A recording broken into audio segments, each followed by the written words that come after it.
Semasa intens investigasi, geger langit Jakarta hari itu seakan ikut muram, menyimpan luka yang tak terlihat tapi begitu terasa. Hal inilah yang tengah dialami oleh Ibunda Fadel Bajideh, Titin Bajideh. Bukan karena ia tak percaya pada takdir, tapi karena hatinya sejak dulu tak pernah siap untuk berpisah.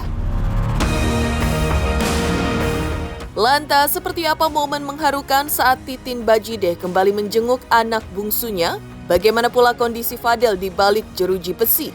Dan benarkah ada perubahan besar yang muncul dalam dirinya setelah hampir sebulan mendekam di balik jeruji akibat berhadapan dengan kasus yang konon sedang dialaminya kini? Pemirsa, bersama Intens Investigasi, kami hadirkan kabar terkini, terpercaya dan teraktual. Tetapi sebelumnya jangan lupa untuk like, subscribe, dan juga share channel YouTube ini.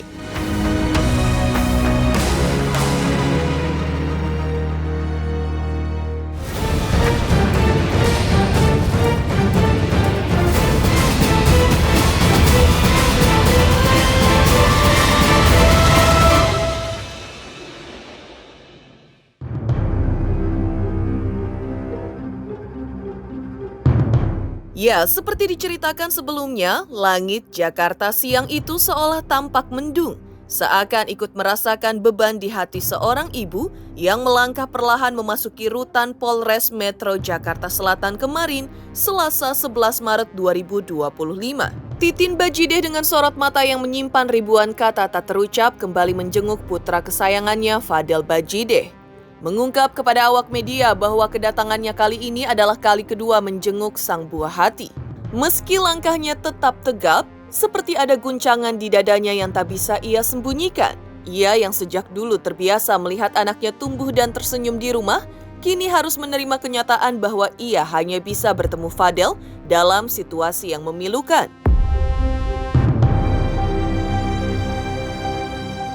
Titin sebagai seorang ibu pun juga mengungkap di dalam jeruji besi itu, ia hanya bisa memastikan bahwa anaknya baik-baik saja, meski dalam hatinya ia tahu semuanya jauh dari kata baik. Tetapi seperti yang selalu dilakukan seorang ibu, ia akan terus berdoa, sebab doa adalah satu-satunya hal yang masih bisa ia berikan. Saat pelukan dan kebersamaan tak lagi bisa menjadi pilihan. Tante, Kedua kali ya. Kak Fadel sendiri seperti apa? Lebih religius aja. Gimana Bu? Tapi religius aja. tapi sempat ada permintaan orang. Enggak ada permintaan. Kasih itu jadi Cuma minta doa aja. kesehatannya. Hanya kesehatan aja. Ibu, hari ini sehat? Sama Ibu sepertinya menahan air mata juga tadi bertemu Fadel akhirnya. kita tetap semangat. Memang nggak bisa Nggak bisa jauh ya. Kan Fadel karena bungsu. Ya, jadi sekarang Responnya dia senang banget. kita sama-sama. Itu Ya, apalagi karena anak dia bungsu. bungsu, jadi ya lebih dekat lah. Masih melanjutkan kunjungan Ibunda Fadel Bajideh ke tahanan, sejak melangkah keluar dari rutan Polres Metro Jakarta Selatan, Titin terlihat tak bisa mengekspresikan rasa sedih di dalam dirinya. Meski begitu, di antara mereka yang datang menjenguk, ada pula Martin, kakak Fadel yang selalu mencoba terlihat kuat. Tapi ia tahu betul, ada perbedaan mencolok dalam diri Fadel. Ia kuat ketika sang kakak datang, namun berbeda ketika sang ibunda yang berkunjung. Seperti ada getir di sana, ada luka yang coba ia sembunyikan. Di sudut lain, kakak Fadel yang lain, Bintang, juga berusaha menghadirkan semangat untuk Fadel. Ada tamu spesial yang datang hari ini, yaitu mentor dance Fadel. Karena deket, jadi ada makanan-makanan juga yang dia suka. Yang bikin kangen ya. Yang saya kangen sama dia pun kangen sama saya karena masakan mungkin atau apa di dalam bulan. Berarti hari ini bawa masakan lagi Bu? Insya Allah nanti sore ya diantar sama kakaknya. Makanan-makanannya juga ada. Biasalah kalau Ya. bulan Ramadan kan kayak kolak. Ya dia kalau Fadel tuh bedanya kalau saya yang datang dia kuat, kalau udah mama yang datang tuh ya pecah lah, maksudnya Ada tangisannya saya tadi kelihatan dia lah. Jadi lebih cengeng lah kalau ke ibu gitu. Wajar ya mungkin karena paling kecil. Kalau sama saya kan sosok kuat, pas sama mama sama kakaknya itu jadi tapi sih udah sih dia yang penting sehat lah di sana. obrolannya apa mungkin? Obrolan cuma ngasih support aja sama kayak seperti kita sama kayak saya juga ngasih support, jangan berhenti nanti dance, mau ngedance lagi, mau biar cepet keluar nih kapan nih gitu. Berarti semangat banget ya tadi? Iya, semangat banget. Terus ketika didatang itu mungkin Fadel respon mimik mukanya seperti apa sih? Terharu? Dia seneng tadi kayak berbinar-binar gitu, mukanya kayak seger lah gitu. Puasanya juga nggak ada yang bolong, alhamdulillah. Untuk dibawa nyaman tadi Fadel tuh. Tadi bukaan aja sih, bawa apa yang kesenangan dia tadi, bawa apa buat buka nanti dia, minuman yang dia suka kayak mineral water gitu biasa. Bedaannya keadaannya dia lebih diem aja sekarang, lebih kalem juga, tetap lebih tenang juga sekarang gitu. Mungkin dia cuma workout aja sih itu. Workoutnya biasa, gitu aja. Enggak. Iya.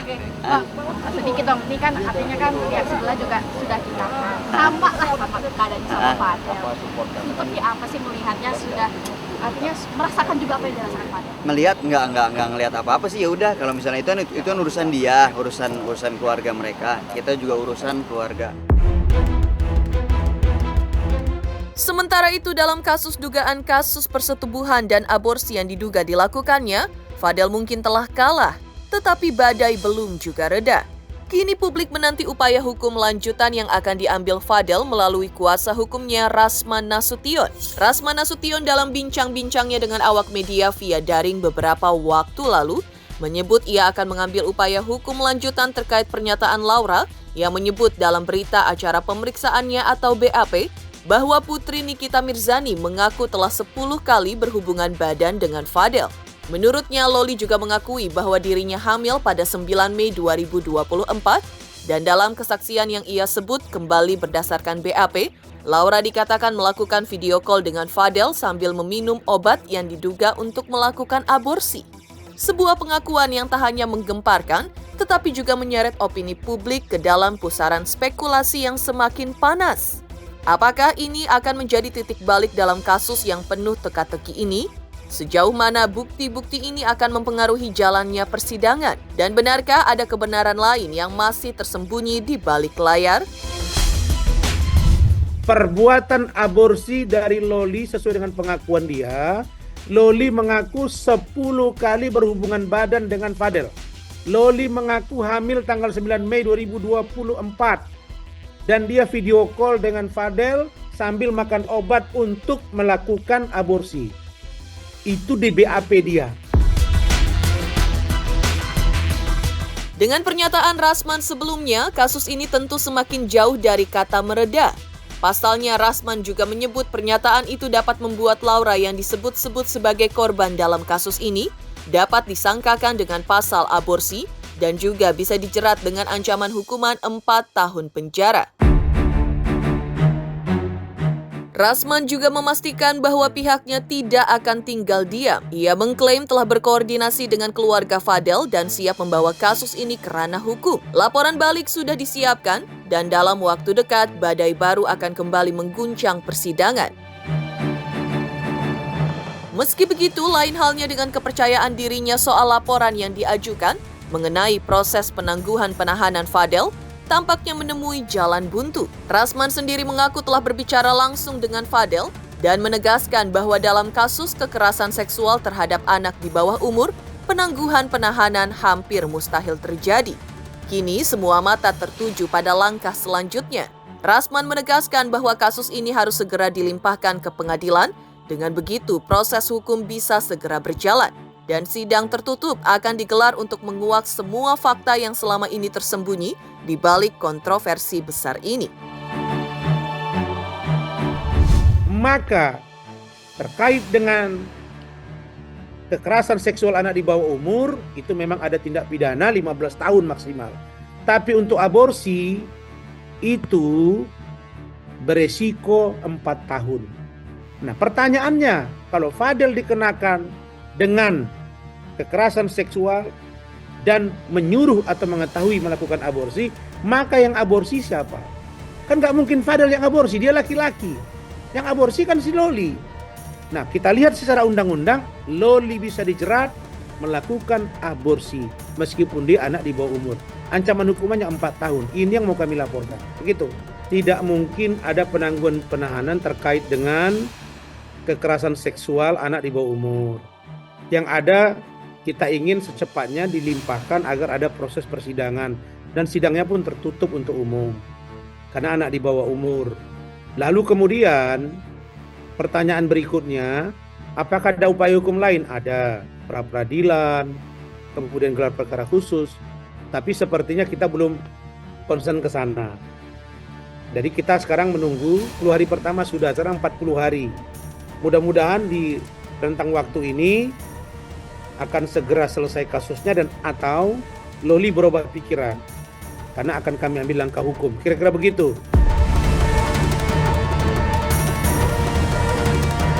Sementara itu masih melanjutkan kesedihan Ibunda Fadel dan langkah yang akan diambil Rasman, kuasa hukum Fadel.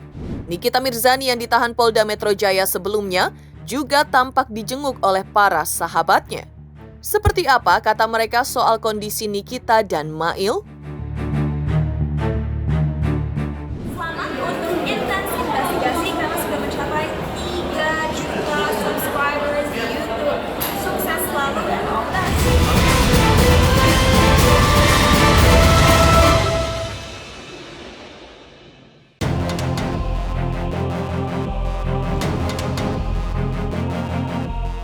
Setali 3 uang dengan Fadel Bajideh yang dikunjungi ibunda dan kakak-kakaknya. Usai ditahan di rutan Polda Metro Jaya sejak Selasa 4 Maret 2025 lalu, pada Senin 10 Maret 2025, satu persatu sahabat Nikita datang. Di antara para sahabat yang datang, Yolo ini menjadi salah satu yang paling mencuri perhatian.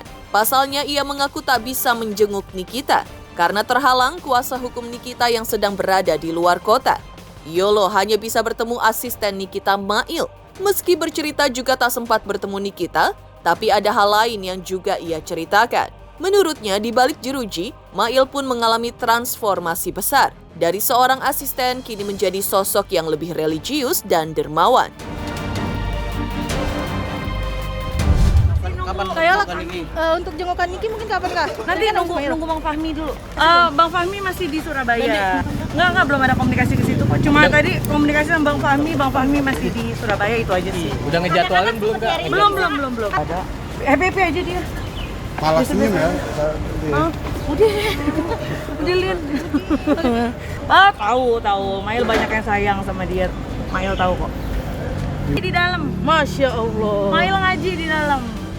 Itu yang bikin Mail ngaji. Ya gimana ya, bisa banyak ngomong saya. Merasa sedih juga nggak sih temennya? Sedih pasti. Cuma ya gimana, Mail itu sangat siap untuk menjalani. Menguatkan Mail juga nggak? Atau mungkin justru Mail yang menguatkan Mail bisa kok lewatin ini semua, dibilang gitu. Ya semoga Mail dan Niki bisa ngelewatin ini semua. Bisa terbukti lah, bisa kebenarannya seperti apa. Sama dengan Yolo Ine, Erika Karlina juga turut menjenguk membawakan sejumlah barang titipan. Sama seperti Yolo yang tak sempat bertemu Nikita, Erika membawakan sejumlah barang-barang yang diminta Mail asisten Nikita. Yang mengejutkan, Mail justru membuat banyak orang tercengang. Pasalnya ia meminta dibawakan boneka, Al-Quran dan Alkitab untuk dibagikan ke sesama tahanan. Di sisi yang lain yang juga mengejutkan lainnya, selain 2 nama tersebut, hadir pula pedangdut King Saipul Jamil yang juga hadir di Polda Metro Jaya. Niatnya pun sederhana, adalah membawa donat untuk buka puasa Nikita. Mail sih baik-baik aja ya kelihatannya. Terus juga yang aku lihat ya happy-happy aja. Terus ya paling nitipin hal-hal aneh kayak bantal gitu, boneka. Bantal Blackpink. Boneka Blackpinknya titipannya kayak gitu. Keinginan cuma itu sih, mungkin nggak tau lah hobi dia ngoleksi boneka, tapi so far dia baik-baik aja kok. Sehat, kondisinya mungkin sehat atau seperti apa? Puasa, dia rajin tarawehnya. Sama dia nitip ini juga sih, beberapa Al-Quran sama Alkitab. Minta dibawain buat, katanya di sini kan Alkitabnya cuma sedikit, jadi mau dibagi-bagiin. Banyak kan sih barang-barang titipan dia buat bagi-bagiin ke orang-orang sih. Ini ketemu Niki juga nggak sih? Apa? Ketemu Niki juga nggak sih? Enggak sempet. Ada rangka apa Bang? Bawa apa nih Bang? Iya, makasih support. Kasihan soalnya.